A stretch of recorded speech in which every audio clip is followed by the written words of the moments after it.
Tu cerebro puede encogerse hasta un 8% después de estar con la persona equivocada. Y lo peor no es el daño. Lo peor es que mientras te destruye, sientes que lo amas más. Hoy vas a entender exactamente qué le pasa a tu cerebro cuando estás cerca de un narcisista. ¿Por qué te cuesta tanto salir? ¿Por qué dudas de tu propia memoria? ¿Y por qué, aunque sabes que algo está mal, una parte de ti sigue volviendo? Y al final te voy a revelar la señal neurológica concreta que tu cuerpo te da en los primeros 5 minutos de conocer a uno. Una señal que probablemente has ignorado toda tu vida. Pero primero necesitas entender por qué es tan difícil ver lo que está pasando cuando estás en medio. Un narcisista no te ataca con gritos ni con golpes. Al menos no al principio. Un narcisista te hackea el cerebro. Y lo hace de una forma tan sofisticada que cuando te das cuenta, ya es tarde. Todo empieza con algo que se siente increíble. Te hacen sentir especial. Único. Como si nadie te hubiera entendido así jamás. Te escriben constantemente. Te llenan de atención. Te miran como si fueras la persona más importante del mundo. Y tu cerebro, responde. Libera dopamina. Libera oxitocina. Las mismas sustancias que te hacen sentir enamorado, conectado, vivo. Tu sistema de recompensa se activa con fuerza. Y sin que lo sepas, empieza a asociar a esa persona con placer puro. Esto se llama bombardeo de amor. Y no es cariño. Es estrategia. Los estudios muestran que al menos el 85% de las personas que viven una relación con un narcisista desarrollan algo llamado trauma bonding. Un vínculo traumático. Una conexión que se siente como amor, pero que en realidad funciona como una adicción. El mismo circuito de dopamina que se activa con las drogas. El mismo patrón que te hace volver aunque sabes que te hace daño. ¿Alguna vez has perdonado algo que juraste que jamás perdonarías? Presta atención a lo que viene. Porque el bombardeo de amor es solo la entrada. Lo que viene después es donde tu cerebro empieza a cambiar de verdad. Ahora viene lo que nadie te cuenta sobre lo que pasa dentro de tu cráneo. Una vez que el narcisista siente que te tiene, el guión cambia. La persona que te adoraba empieza a criticarte. A ignorarte. A hacerte sentir que nunca eres suficiente. Y justo cuando crees que todo terminó, vuelve. Te da migajas de atención. Te hace creer que todo va a mejorar. Y luego desaparece otra vez. Este ciclo tiene un nombre. Idealización y devaluación. Y para tu cerebro es devastador. Porque tu sistema nervioso no está diseñado para manejar esto. Cada vez que recibes amor, tu cerebro libera hormonas de conexión. Cada vez que recibes rechazo, tu cerebro entra en modo amenaza. Y cuando esto pasa una y otra vez, sin patrón predecible, tu cuerpo empieza a vivir en estado de emergencia permanente. Tu eje hipotálamo pituitario adrenal, el sistema que regula el estrés, se descontrola. Tu cuerpo produce cortisol de forma constante. Y el cortisol en exceso es tóxico para tu cerebro. Los estudios de neuroimagen muestran que las personas expuestas a este tipo de estrés crónico pueden experimentar una reducción en el volumen del hipocampo. Esa es la región que controla tu memoria y tu capacidad de regular las emociones. Al mismo tiempo, tu amígdala, el centro del miedo, se vuelve hiperactiva. Empiezas a vivir en alerta constante. Cualquier tono de voz, cualquier silencio, cualquier mirada te dispara una alarma interna. Elena tenía 32 años cuando conoció a Marcos. Un hombre encantador que la hacía sentir única. Pero poco a poco, Marcos empezó a negar cosas que ella recordaba perfectamente. Le decía que exageraba. Que era demasiado sensible. Que imaginaba cosas. Al principio, Elena pensaba que él tenía razón. Después de un tiempo, empezó a dudar de su propia memoria. Se sentía vigilada incluso cuando estaba sola. Buscaba señales de peligro en todo. Su concentración desapareció. Su trabajo se resintió. Su cerebro se había adaptado a la realidad de Marcos. Había sacrificado su propia percepción para sobrevivir. Tu memoria falla. Tu concentración desaparece. Y empiezas a creer que el problema eres tú. Si esto ya te resulta familiar, Quédate porque lo que viene explica por qué te cuesta tanto salir. Pero hay algo todavía más perturbador. Tu cerebro no solo se daña, también aprende a necesitar el daño. Esto es lo más oscuro de todo esto. Y también lo más importante de entender. El trauma bonding no es debilidad. Es neurología. Cuando alguien te da amor de forma intermitente, impredecible, tu cerebro entra en un patrón que los psicólogos conocen muy bien.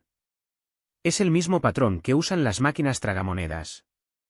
Recompensa variable. A veces ganas. A veces pierdes. Nunca sabes cuándo va a llegar el premio. Y eso es precisamente lo que te engancha. Tu sistema de dopamina se dispara con más fuerza cuando la recompensa es incierta. Por eso el ciclo de idealización y devaluación es tan adictivo. Por eso en promedio una persona necesita entre 5 y 7 intentos para dejar una relación abusiva. No es que no quieras irte. Es que tu cerebro está atrapado.